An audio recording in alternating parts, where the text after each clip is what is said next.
Hey pilot, welcome to launching, and welcome to an interview I had with my friends Kubi and Luki of War in the West, two East Coast boys that gave up the biotech engineering life to come out west and paraglide. They spend a lot of their time, of course, flying, but also painting helmets and trailers and tie-dyeing clothing and logoing wings and these sorts of things. And Gavin McClurg as well, who you probably know as a household name in American paragliding. He's competed in the X-Alps 4 times. He's circumnavigated the world by sailboat twice. He's set foot launch distance records. He's got films, a podcast, a book. Well-known guy. All three, super friendly, very happy to share whatever they know with whoever asks. And though it was a fun time, I do apologize. The 360 camera that I had with me was my only option, and it's reframed in low light, so the framing's not great, and it's pretty grainy, and the audio matches that quality. But it is audible, it is fun, and I hope you enjoy.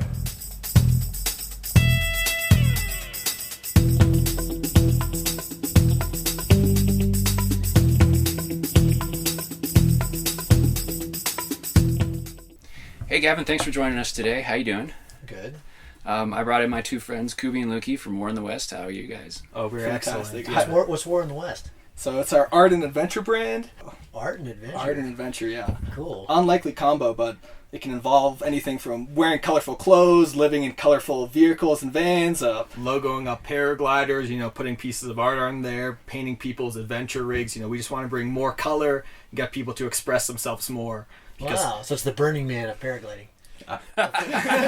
Of sports. Yeah. Wow, cool. Well, it was easy. It was just what we were passionate about, and it was flying paragliders and then making art. So wow, now we're trying to figure out how to round it all. It's a pleasure to be I can't here. even draw a stick figure, so. What was the impetus? What's War in the West? It's just like a lyric from a song that we really enjoyed. But it was just like an intro. It goes, somebody War in the West. And we had heard it for years. And we were from the East Coast. We were were from Boston. And then we learned to fly here in Utah. And for some reason, that phrase just stuck with us. So when we were thinking of a name, we're like, what do we call it? War in the West. We're like, it's even, 2 4-letter words. Like we're Kubi and Luki. We're twins. Yeah. So, it just worked. We didn't have to think too long about it. So. Wow. You guys also seem to wear a lot of tie-dye. We love making tie-dye. We do these like outside tie-dye batches. So the last one we made was in the Superstition Mountains outside of Phoenix, and we've done some before in the woods in Oregon. Yeah. And sometimes you need a washing machine, but you can also figure it out. We have like really big tubs, and then when we're done with it, we just dump it in our trailer. So it's been, because initially you would think without a washing machine in a house and running water, you would be totally unable to do it, but we figured out a way. We're getting better and better, and I guess it gives something to the tie-dye too, knowing it's not made like inside in a shop or somewhere. It's made like on the back of our trailer, or on our stairs of our trailer, and we use like ice. We ice dyes our techniques, but Whoa. It's really cool. You should see some of these guys' helmets. I need to have them do something with my rig or color it up a little bit. I'm sure they'd be keen. Oh yeah, I'm sure. I have to check with my wife. Maybe not in the master suite. Yeah, my daughter would love it. Not to transition away from you guys, but I did want to transition away. I did want to ask Gavin. So you're a big proponent of flow state. Can you tell me what that is? I can't tell you as well as the professionals would tell you, or Mihai Csikszentmihalyi would tell you, but as I understand it, it's a state of letting your subconscious really take over and do what it knows how to do and trains how to do without getting your first brain in the way. And so like breathing or surviving, it's a state, emotionally it's kind of a state that's quite blissful, and things work really well, and if you're trained really well, then it's a really addictive and powerful state to be in and to perform really well. So Stephen Kotler really started studying it quite a bit a few years back, and looked at professional athletes across the board, big wave surfers, but people that were really putting their life on the line and how are they surviving? How are they doing it? And what he discovered, and I'm paraphrasing poorly, is that they are doing it in flow state, where you're letting your you're letting your survival skills in a sense take over, but it's so flow state for me is you know a place that I really try to get to and be in when I'm doing something that requires precision. And when I'm in a risky situation where making a poor decision could be costly, and so, but they know also that, you know, flow state is a place you can reach doing art, taking care of your kids, teaching children, you know, painting. You don't have to risk your life to be in flow state at all. It's just that flow state is, you know, to the uninitiated, one of the easier ways to get into flow state is to be in a position of risk, you know, to be where you're confronted with the flight or fight kind of narrative that we've all heard about a lot. And for whatever reason, I don't believe this is trained, maybe it is to an extent, but for whatever reason, my fight or flight instincts has always been incredible calm. You know, when I am in incredibly tight situations or dicey situations, whether this was kayaking or free diving or, you know, the various things I've undertaken over the years, when things get really dicey, I get really calm. My heart rate plummets, and you know, it almost goes to a resting heart rate, and my breathing goes really shallow, not shallow, but calm. Very calm and slow, and like resting heart rate, almost like I'm asleep. And I tend to smile, and I'm not conscious of any of this. I've just had people that have studied it on me and seen it in action, and I'm sure that I'm in flow state, and you know, my subconscious is taking over, and you know, it's taking the reins and getting me out of the situation, and then, you know, and again, it doesn't have to be, you know, there have been competitions where I've done really well, where I'll snap out of it at the end and go, whoa. What happened? That was amazing, you know. And this guy's a good pilot. Really well, you know. I mean, and you know, I've done the X-Alps 4 times now, and a friend of mine, Nate Scales, you know, said before my first one, and he goes, you know, there's one way to get there, and you're going to get there and you'll stay there for 12 days. And he was really right. He'd done the X-Alps in 2007. And so, you know, the doing things that are intense, you know, and they can be intense physically or psychologically or emotionally, are a good entrance into flow state. And Stephen Kotler's, you know, premise was that, you know, if we don't get control of that, find it in other ways and learn how to get in and get out more consciously, which is kind of against the whole code of it, but it makes sense, then it is insanely addictive, and anything that's addictive can be pretty dangerous, and that's why a lot of, you know, the Alex Honnold's of the world don't make it. I guess I have a question about a flow state. So I know musicians, when they're making music, you know, they put more than, I mean, they put their whole soul into it. And when you have multiple people working on stuff, and I don't know, I just feel like I definitely like listening to music when I fly, and same as with making art or other activities, even driving. And I feel like sometimes that can help put me into that flow state, or at least it relaxes me, makes me more calm. I was wondering if how music played a role in your flying, if you ever listen to music. I don't when I'm flying, because I have tried it, and I really like the sound of the air. And I feel really disoriented with music, because, you know, if it's wicked mellow, when I was training for the X-Alps and I'm just going up for a morning sledder or something, I'll put my phone on my deck and listen to music. I pretty much have music always going when I'm training. Yeah. Because it'll just be crazy. I'll do like a 6-hour session and go, whoa, that was easy, you know, and the music really helps that. I mean, during the race, whenever I'm walking, I've got either podcasts, you know, and it depends. You know, I've either got Metallica going if I need that, or, you know, I've got classical going if I need that. And so that's got to be one of the wicked. I mean, I can't imagine that's not really powerful, especially for musicians. I mean, I'm not a musician, but If you want a good podcast, I got one for you. I know a guy. Right. Yeah, I mean, road trips. What a wicked way to get in the flow state. Oh, yeah. I mean, how many times have we driven 8 hours and just gone, bloop, I'm there. Right. Whoa. It's cool to talk about flow amazing. state, not in terms of like huge paragliding flights, but in more mundane parts of your life. Because I guess some people don't even realize that they are in flow states when they do some of these things, or that it's only reserved for the extreme athletes. But have you guys heard people are trying to use flow state as like a teaching method too? No. There's this VR jumpsuit place that opened up outside of Salt Lake City, and the whole thing, it's a VR wingsuit jump. And I was talking to one of the people who worked there, and they said that what they wanted to do with it was that after people experience that, they're in the flow state, at least for a little bit, that they wanted to instill like things that would help people either through trauma or help them teach something, just give them some good piece of information or something that they can hang on to. And after not the even related to the experience, but No. just like connecting it in tandem, some sort of you're feeling different, and maybe you're more receptive to a positive message or something inspirational. And so that's what they were exploring, was they wanted to see if they could induce that flow state, and then use it for actually to better everyone who went there.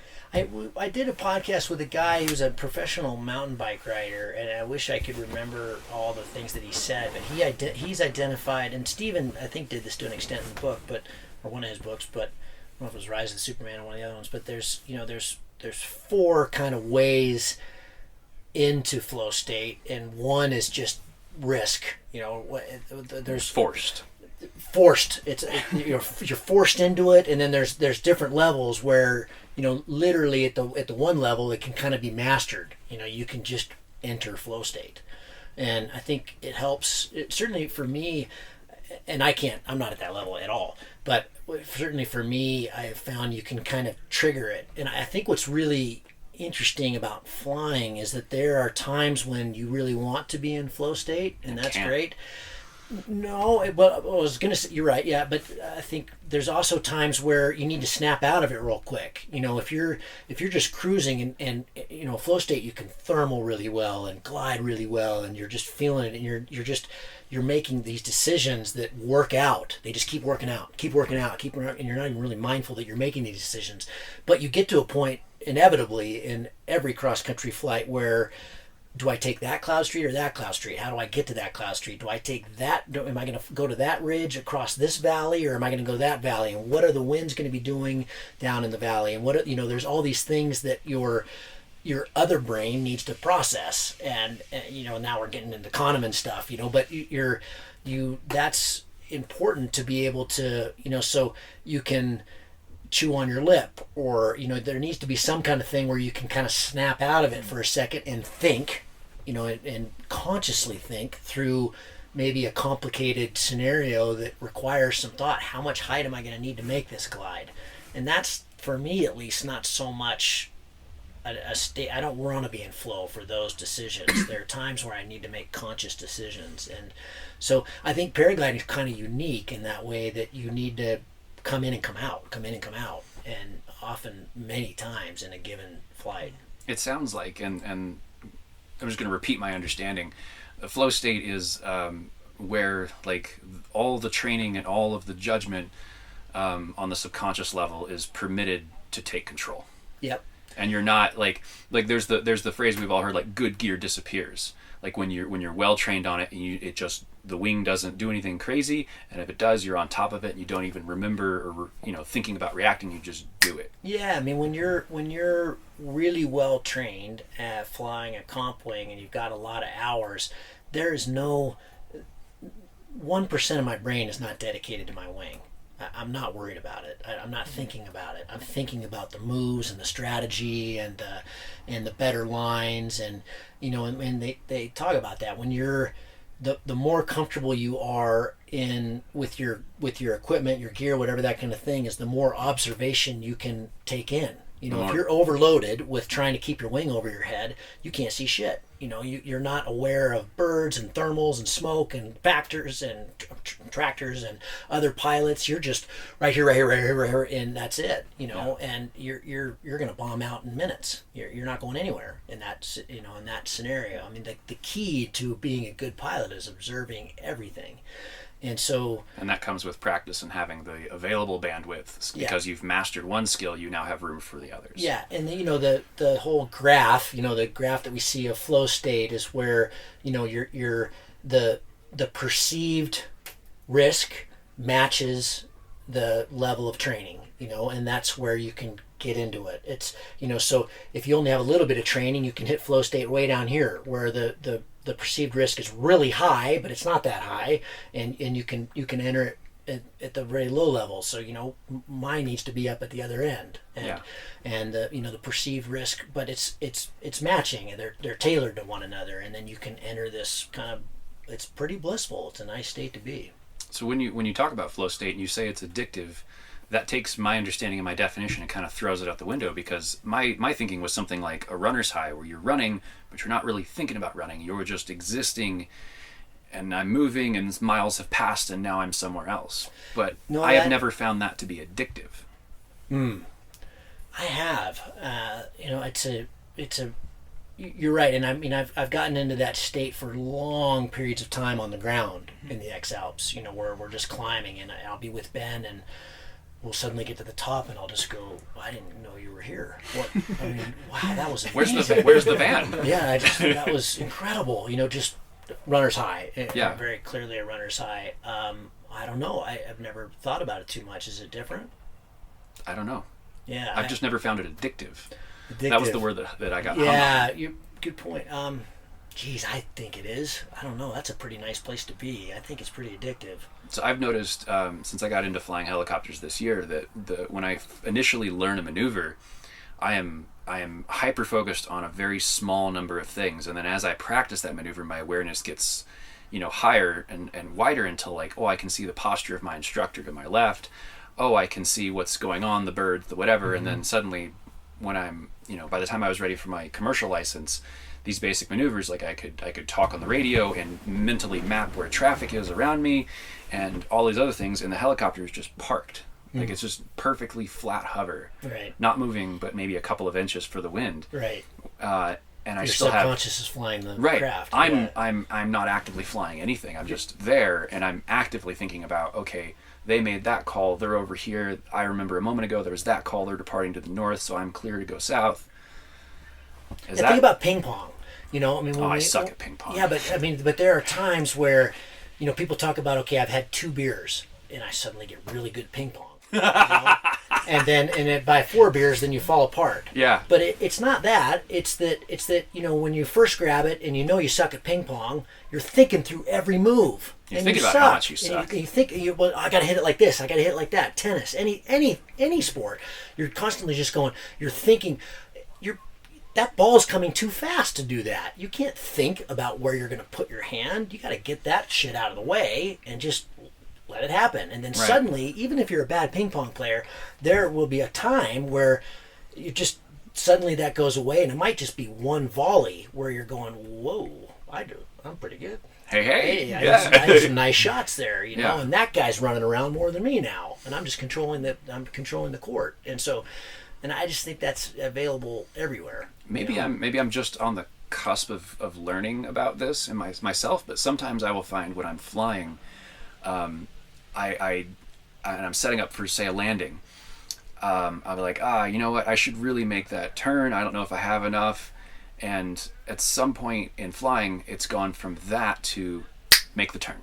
Mm-hmm. I have it. Do it. Mm-hmm. I have the altitude. Do it. Mm-hmm. And that like the judgment is instantaneous. Right. Yeah. Yeah, and eventually the confidence gets so high that you're not even thinking about doing it.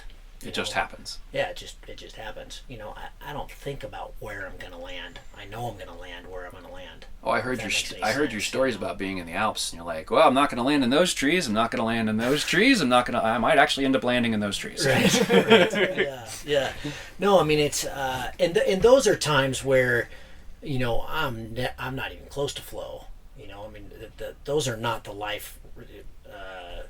Those are not the risk things that I'm talking about. Those are where, man, I got to be processing and figure out how that. You know, I don't know if that would work in flow. You know, because I'm literally picking the tree I'm going to land in.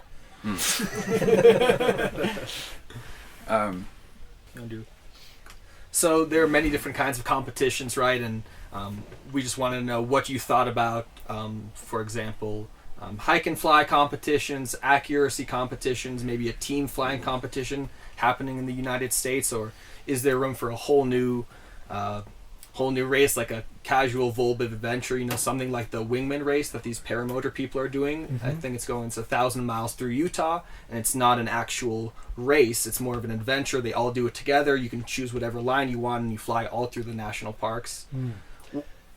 Yeah, great question. I mean, what I love, I don't know if this is an answer, but what I love about this sport is I kind of feel like we're barely getting going. Yeah.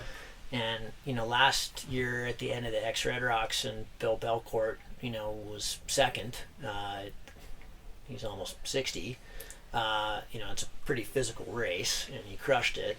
Right. And, you know, when he got up to get his award, you know, he said, this is where this sport needs to be right now. You know, he said, I've seen this sport go through so many iterations, and this is the most exciting one right now. And I can't possibly predict. You know, he used to talk about, you know, in 1999, wings cannot get any better than they are right now. Yeah.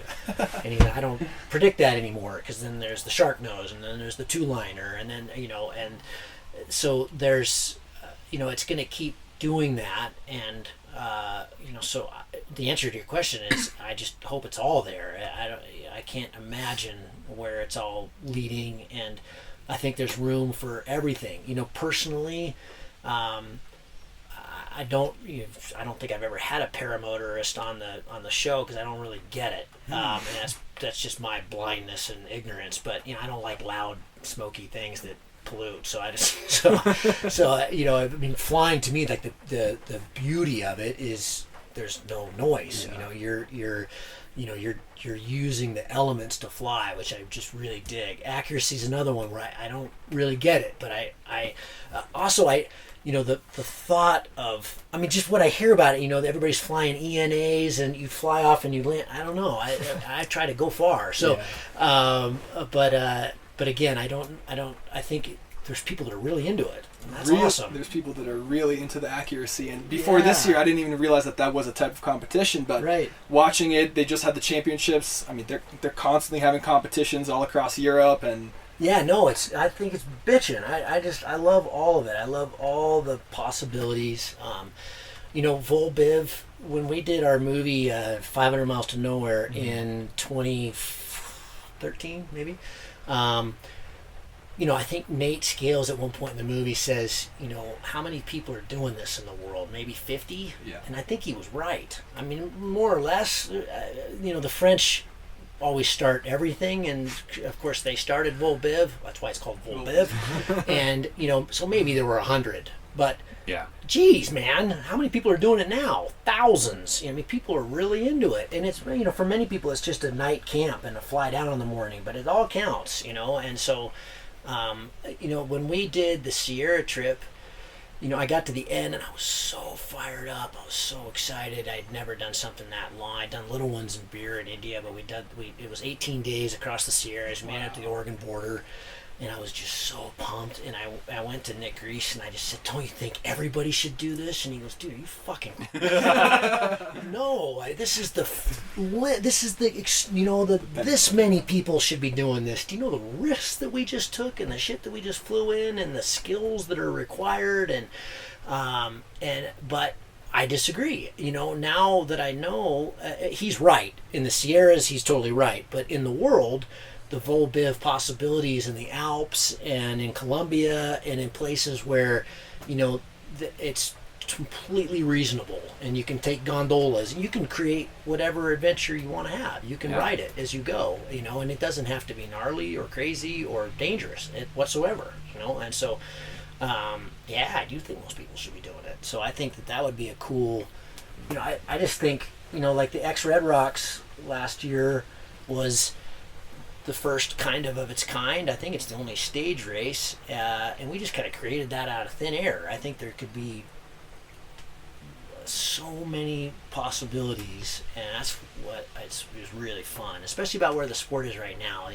Where the wings have gotten, and how many people are keen on it, and guys like you that are young, for a long time. Well, we haven't had, it's been kind of a plateauy sport for a long time, if not dying, kind of like hang gliding. I mean, you could see the art kind of going like what's happened with hang gliding, and I think this is really, been a breath of fresh air for the sport, and people like you guys are seeing that, hey, this is cool, this is fun. I mean, anytime someone's doing something different, I automatically give them props for that. Yeah. It doesn't have to be polished, it doesn't have to be refined, but if you're trying something new and you're getting out there, and maybe it doesn't all work out the first few times, but just whenever I see innovation or new designs on gliders or colors or, just anything, I'm always like, this is cool. Like the Ozone submarine, like, this is cool. The wavy leading edge, like on the Boon 12. This is cool too. I don't even see it as like it's good that they're all competing to develop all these new technologies, but from the outside perspective, I'm just thrilled every time I hear like two-liner C-wing or all this. It seems like it's happening so quickly and so fast, and I would hopefully attribute that to the sport growing. No, it's thrilling. It's exciting. So when I talked to Logan the other day, maybe even this morning, these days are blurring together. I know, they do. When I was talking to Logan this morning about why the XRedRocks and USA Hike and Fly exist, he basically said, well, I want to train for all these hike and fly races, and there's not really a league or a set of competitions here locally the US for me to compete in, and so if no one else is doing it, I will. Can you help me understand why the Red Rocks Wide Open exists in that same similar vein? The Wide Open? Yes. The U.S. comp scene has been kind of fizzling. Actually, can I back up a real quick second and ask you, what is the Red Rocks Wide Open? The Red Rocks Wide Open is U.S. Nationals. It's called Race to Goal event. So it's 7 days of bringing a whole bunch of people together in a cool part of the world. And Race to Goal is where you have a course, where you have a launch and a start time, and that's all on your instruments. There's no gun going off or anything, and you fly a course, and the course could be 50K or it could be 300K. Nobody's done a 300K Race to Goal yet, but we'd like to. And you put 130 people in the sky, and they all go head to head, and the scoring formula is too complicated to talk about here, but basically it's cumulatively scored over the course of the 7 days, and whoever gets there faster more often wins the comp. And then that leads into all kinds of stuff. Your ranking in the world and your ranking in the U.S. So you could go to represent the U.S. in the Worlds, which this year is over in France. That happens every 2 years, and so that's a style. That's one aspect of paragliding. It requires flying cross-country gliders and flying cross-country, and so that's what the Wide Open is. It's U.S. Nationals. It's also what's called a pre-PWC, and all that means is the World Cup is observing this race to see if we do things right, and so in the future, if we get signed off, this could be a World Cup, and my team and this location could be a place where we could hold a World Cup, which is the highest level race to goal event there is. And so bringing that sort of international attention and talent here would, obviously boost the sport. Yeah, especially here. The last time we had a World Cup in the United States was where I'm from, Sun Valley, Idaho, in 2012. There was one there might have been one in 2010. I always get this confused, or maybe it was 2006. Whereas Brazil has one every year. Italy almost always has one every year. So there's Colombia has one every year. Yeah. Mexico has them all the time. There's a super final in Mexico in a couple months. So, but we get them once a decade, and it requires, just an amazing amount of work. And it's, but the Europeans and the people of the world that fly love coming over here. But usually they don't have a good enough reason. It's a long way. It's a lot of money. But if you have a World Cup, then they'll come. It's kind of like the baseball thing. If you build it, they'll come. Yeah. And so I really like competitions. I really like flying with the best in the world because it makes me better. Yeah, and so I want them to come over here and show us how to fly these places. We are in the world not that good over here compared to the Italians and the Swiss and the French, who have teams and coaches and massage therapists and money and all these things. I mean, if you want to be the best, highest level U.S. XC comp pilot in the world, you got to fund it yourself. You got to figure it out, and you got to travel the world and go to all these comps, and you're doing it on your own. And so these other countries have, the French have a juniors program. It's actually just canceled very recently, but until very recently they had a juniors program. So I mean, in France you get paid to go paragliding, and that's why they're so good. Small side question: do you know how difficult it is to learn French? asking for a friend. Yes, right, totally. But but to answer your question, I just thought, we needed another venue.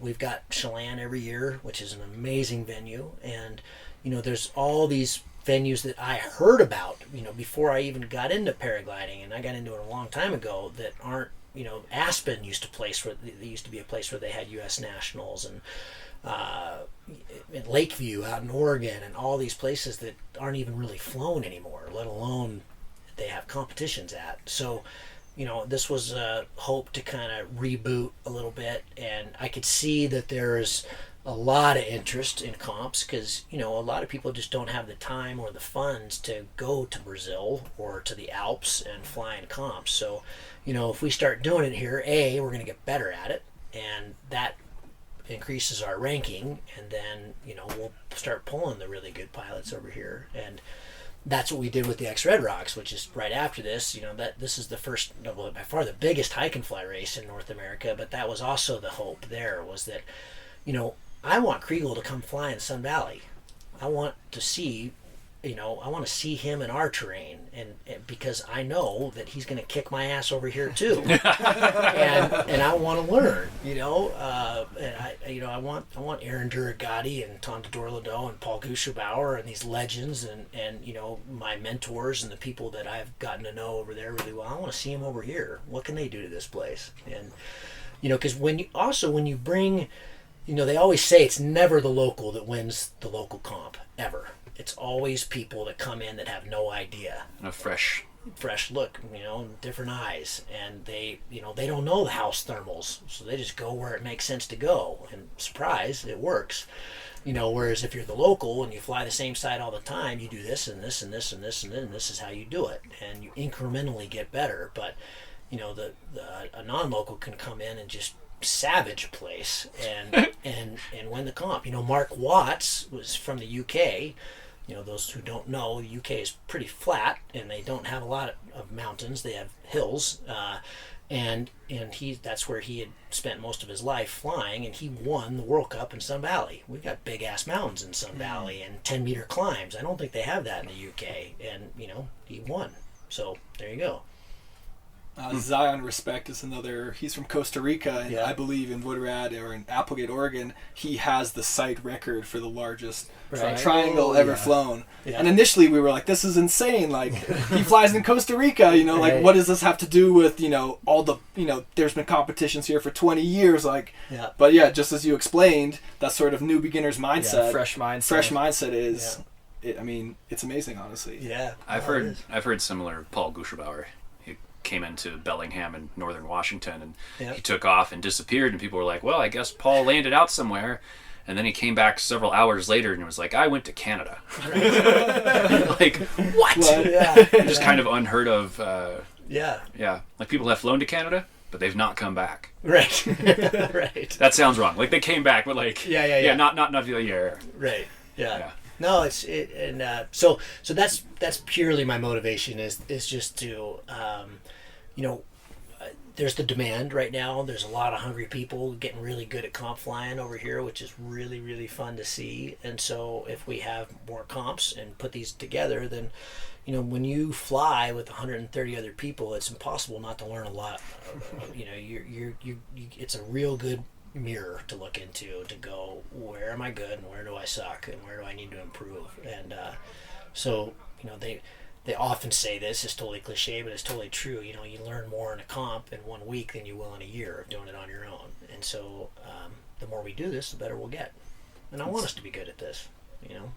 I want to be better, so I need to bring good people to go fly with. It's difficult to learn to be a fish if you don't swim in the fishbowl. Exactly. Yeah.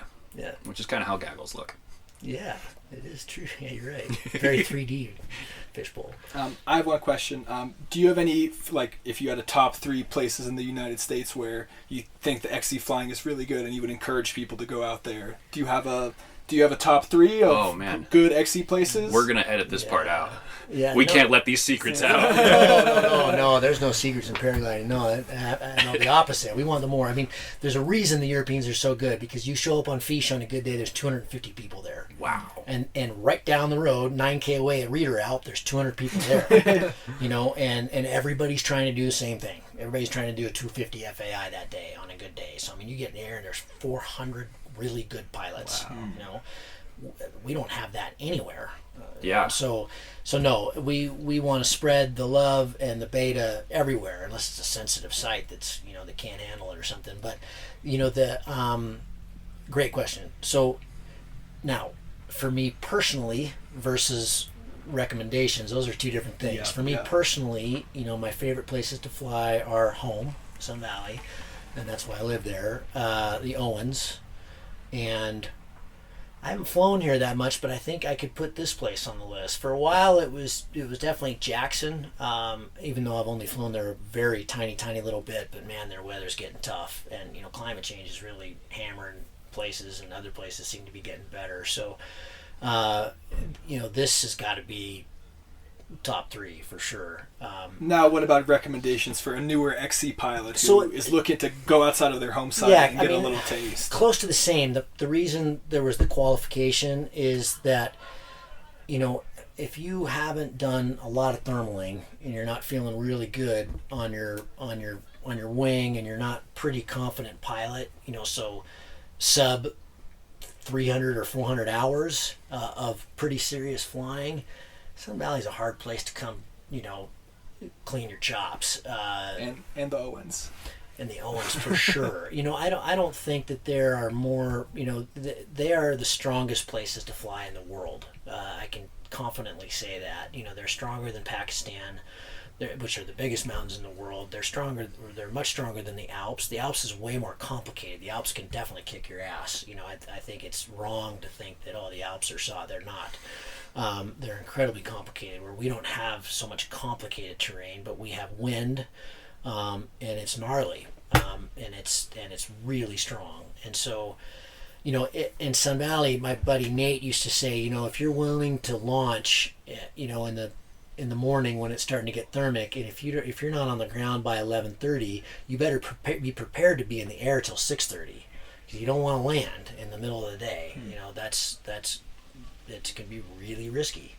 And so you gotta, you know, if you're not flying 8 hours on a regular basis somewhere that's kind of similar, it's a hard place, because you come and you fly a little bit and you better be on the ground, or you better be ready for some ass kicking and want that, you know, and there are people at 300 hours who totally can handle that, and there are people that 2,000 hours can't, you know. So it really depends on the pilot and their skills and their confidence level, and, you know, how current they are and all those kind of things. So I've drifted a little bit from your question, but, you know, other places, you know, I love flying in Santa Barbara. I think it's one of the greatest training grounds in the world, because it's scratchy and it's tricky, and it's got a great wicked community, and there's lots of launches, and Jesus, they fly every day because everybody's so stoked, and they're constantly just encouraging and let's go, and they're fired up out there. Whereas, you know, at home, I've gotten old and decrepit, and I think, oh, I'm just going to fly the really good days. I'm not doing the whole,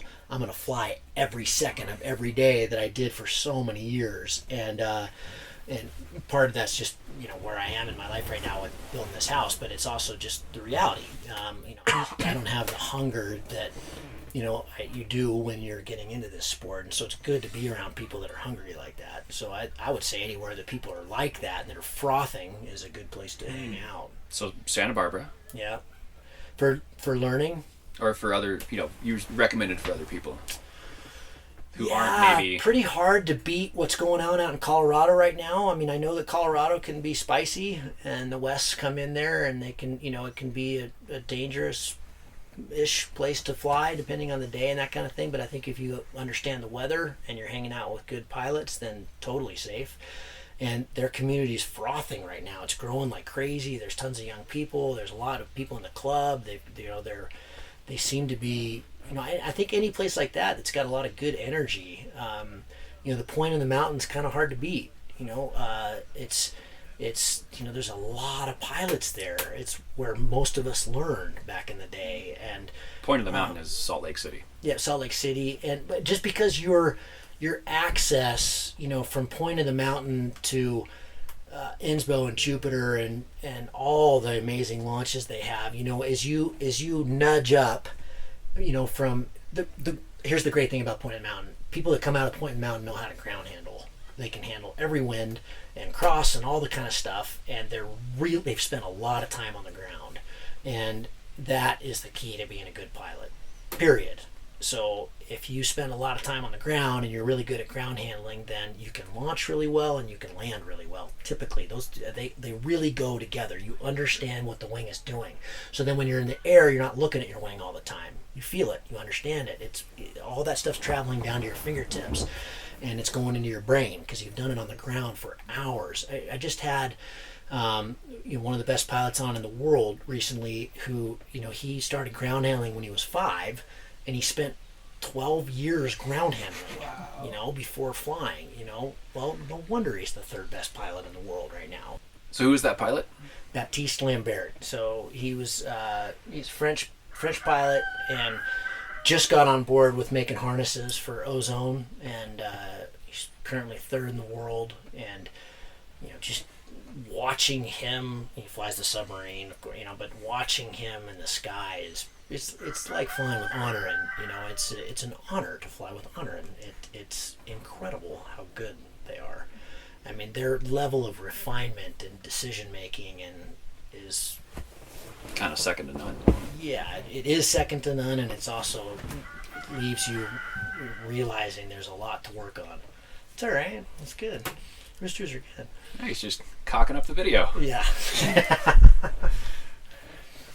So I think we all learned from the same person at the Point of Mountain in Yeah, Salt Lake I was going City. to bring that up. We all learned. I wanted to ask you if you had any good memories from when you were learning to fly.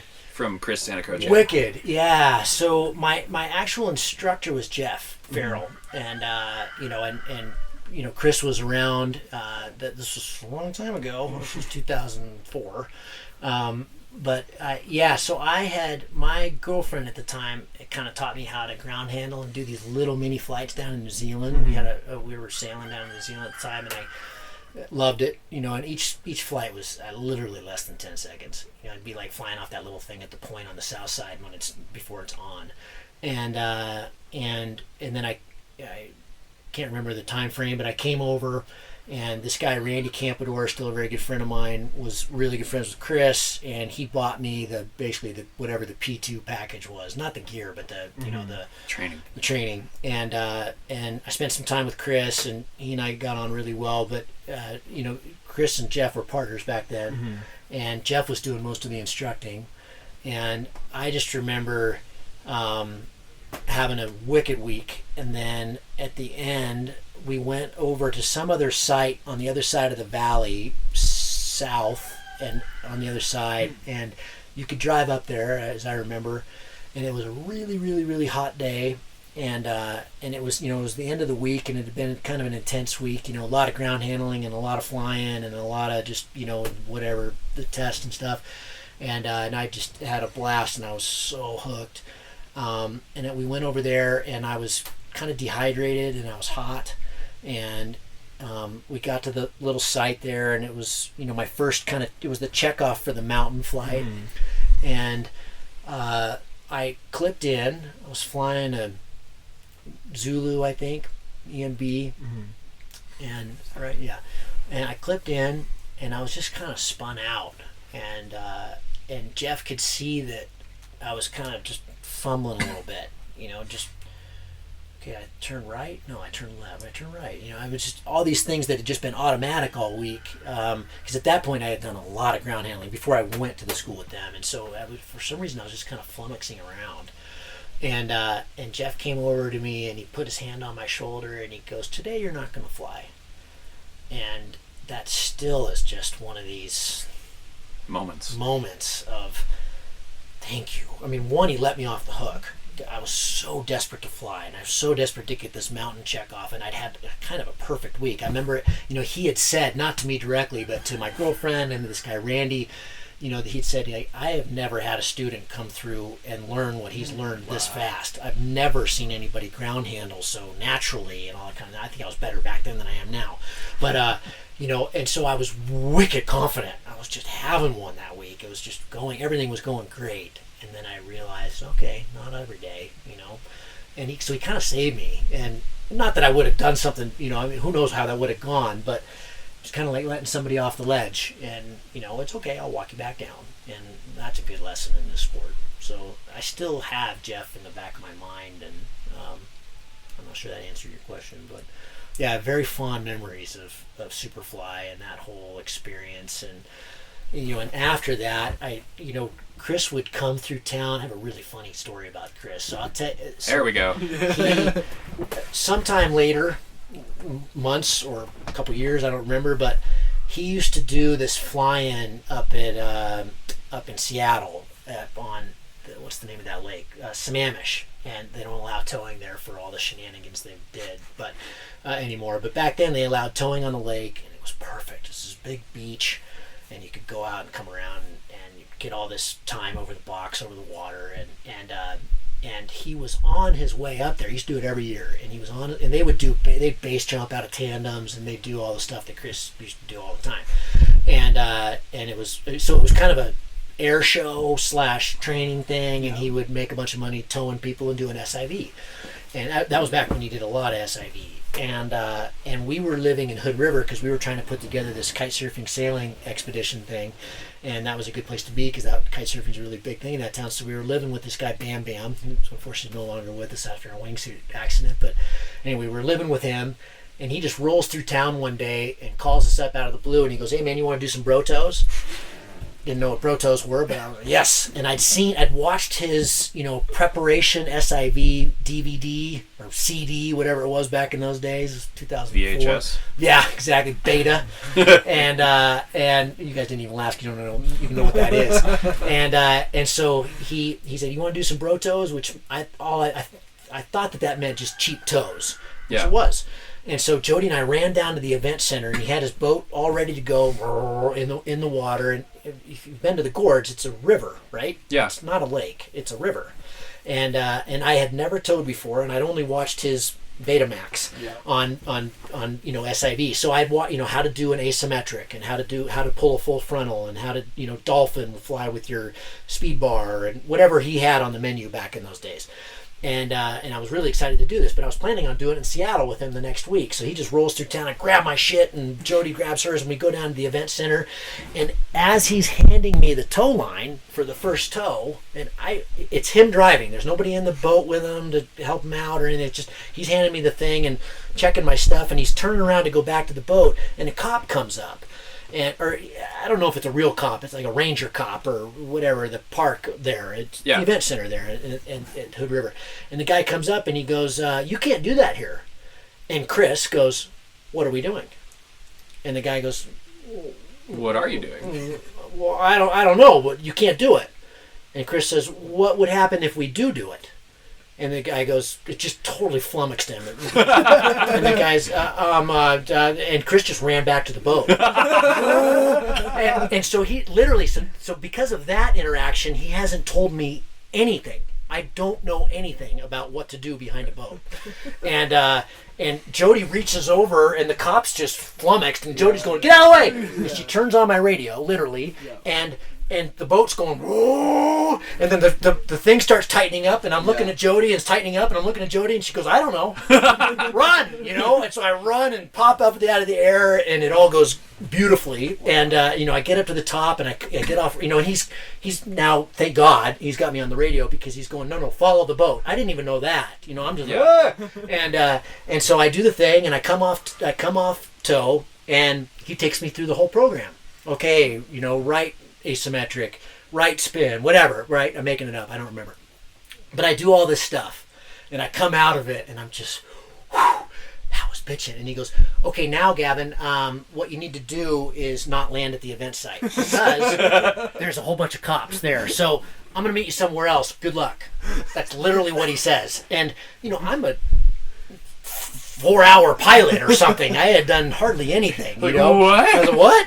And so I go and land in the McDonald's parking lot. I mean, I felt like I was a base jumping kind of thing, and so I land, so I don't think Jody had the radio or something, so she's just kind of trying to track me, and I land in the McDonald's parking lot, and she picks me up, and we go across the bridge over to the Washington side, and we go to the Bingen LZ, which I didn't know where that was, but and he tows her, and we end up having a great day, and just classic Chris, I'll never forget that. What are we doing? That's very Santacroce. Yeah, I could see great. that. Such a smooth roller, man. I want to. You asked that we keep this on an hour, and I do want to curtail. But if it's okay, I'd like us to get one more quick question. Sure. I have a rather quick one. If you guys got one more. No. All right, then I'm going to throw one at you that you throw at everyone, but I'm going to modify it slightly. Okay. What would you tell your 20-hour or fresh P2 self? Not 50 hours, not I've gone and flown mountains a little bit, not I'm eager to go get my high B wing, but like someone who's just fresh off the hill and they don't even know the world that they're getting into. I can't say what I've heard so many times because it would just be too redundant, even though I'd like to. I think that's the best advice, but everybody knows what that is. Take it slow. Slow down and take your time, and it's a sport of 50 years and decades, all this kind not of thing. weeks. Decades. I mean, I'm a way better pilot today than I've ever been. I can barely see compared to when I was 20. So they make glasses. I know, but I don't want to put them on. But it's I've got corrective in my goggles, so when I fly, I can see pretty well. But watch me at night driving. It's not good. But anyway, this is kind of stolen, but Jeff Shapiro said I wouldn't change anything for the fear of changing everything, and that's beautiful. It has worked out for me. I wouldn't want to change a thing because for me, I got into it pretty late. I think I was 30 something when I got into flying, and if I could change anything, but this wouldn't be my 20-hour self, it would be to get into it earlier. However, that would be at the risk of changing everything because I was pretty loose. I'm for a 50-year-old, I think I am still kind of loose. And if I had gotten into this when I was 20, there's a reasonably good chance I wouldn't be here. I took a lot of risk early on in this sport, and in the X-Alps, you just take a lot of risk. And that was as early as last year. It was my last one. I was 49, and it was the weather was horrendous. It was wicked scary, and I was taking an enormous amount of risk. I properly crashed a whole bunch of times. Real crashes. I get hurt. I remember watching you. I'm kind of a wombat. You're a tree hugger. Yeah, I'm kind of a wombat. So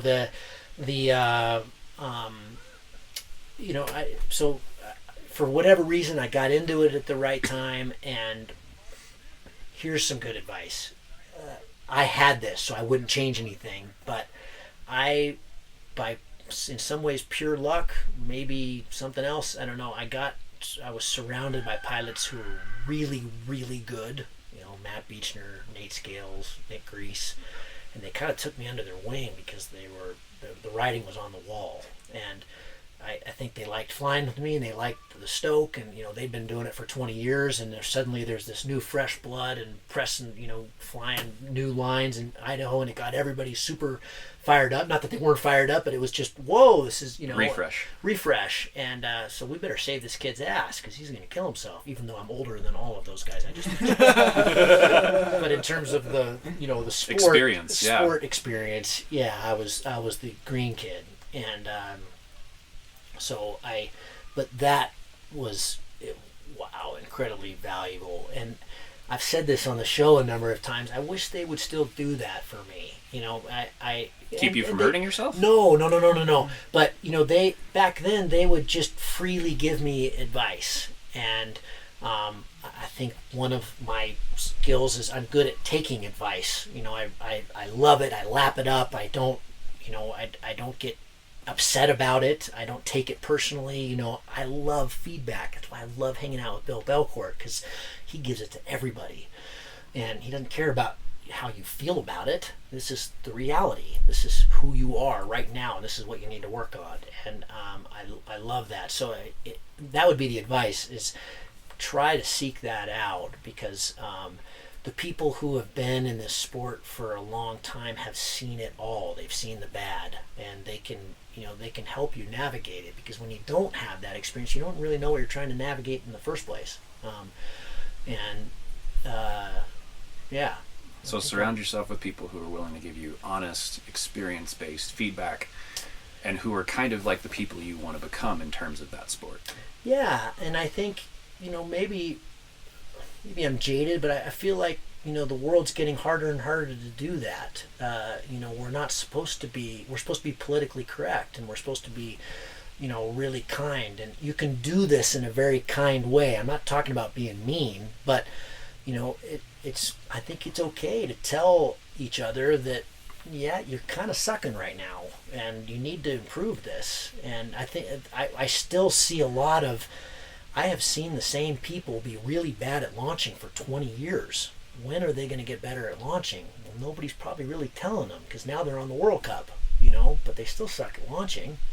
So, I don't know. I think we owe it. Will Gadd has, he's way more articulate about this than I am, but he went through that period, and now he just straight up tells people he doesn't care if they're going to get mad. It's our lives we're toying with. That was something I picked up earlier. Not playing tennis, like Russ Ogden likes to say. That was something I picked up earlier from this conversation that I really like is when you're getting into this, master the fundamentals. Yeah. That's the most important thing. And the fundamental that I think most people don't think about enough is their brain.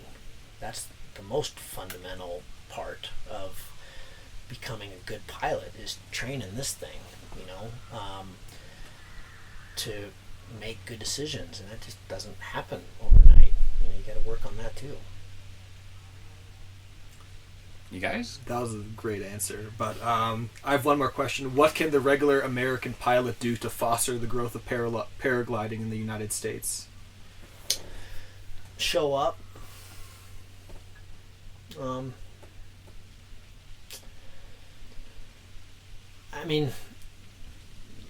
What they've developed out in Santa Barbara with their Telegram chat and their, driving up to launch, being part of the retrieve crew. Mm-hmm. We were talking about this last night, but, we've got a bunch of younger pilots that are pretty fired up at home, but they never offer to drive retrieve.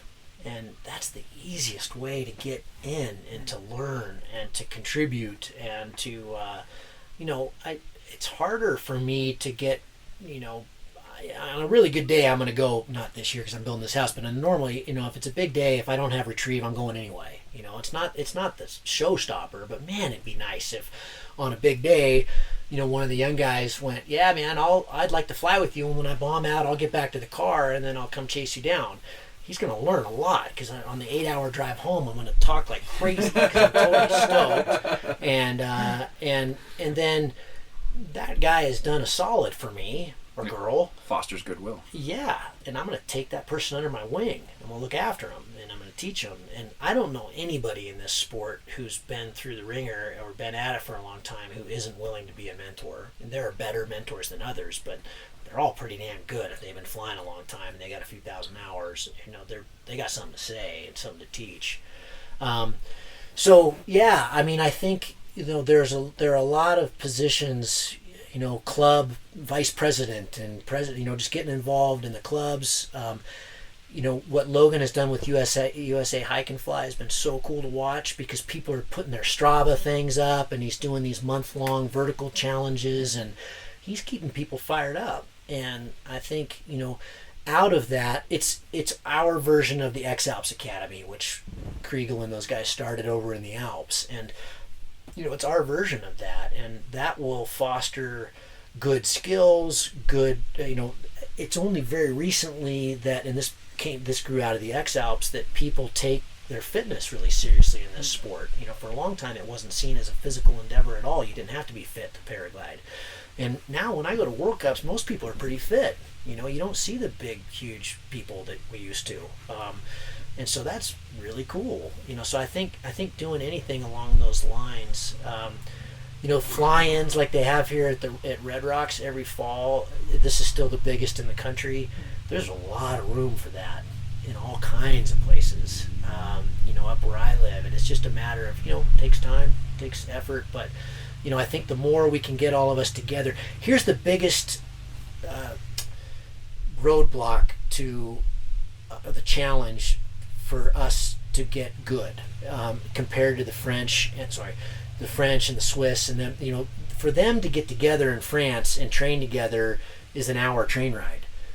For us, it's we got good pilots back east, and we got good pilots in the Midwest, and I mean it's a major thing just to come to this event. A lot of these people had to fly here, and so that's a hard thing, because to get better, we got to fly with better people. And if you're just doing it on your own all the time, you don't really have a gauge of how well you're doing. So I think the more that we can get together, and that's just events, we're all desperate, especially since COVID, we're all desperate to do stuff and to do fun things and to be social again. We don't want to be in our caves anymore, and being on our computers. So I think that could be just foster community. That's a great note to end on. So what I'm getting out of all of this is master the fundamentals, surround yourself with people who are willing to give you honest, direct feedback based on their experience. Volunteer, get involved, show up, repeat. Yeah, and fly a lot. And fly. Fly all the time. Right, don't forget that. Yeah. Fly all the time. Yeah. Move to a place where you can fly all the time. Fly. Working on it. Yeah, that's helpful too. Yeah. Well, I'll end it there if you guys are good. Thank you so much for talking with all of us. Yeah, we really appreciate it. Always. Yeah, anytime. For sure. Love it. We're going to get back to the competition hopefully tomorrow. I hope so. 3 days off is hard. Yeah, but everybody's taking it in stride. And it's just paragliding. That's what we do. Paraweight. Paraweight. Yeah, it'll work out. Well, thanks, Gavin. Thanks. Appreciate it.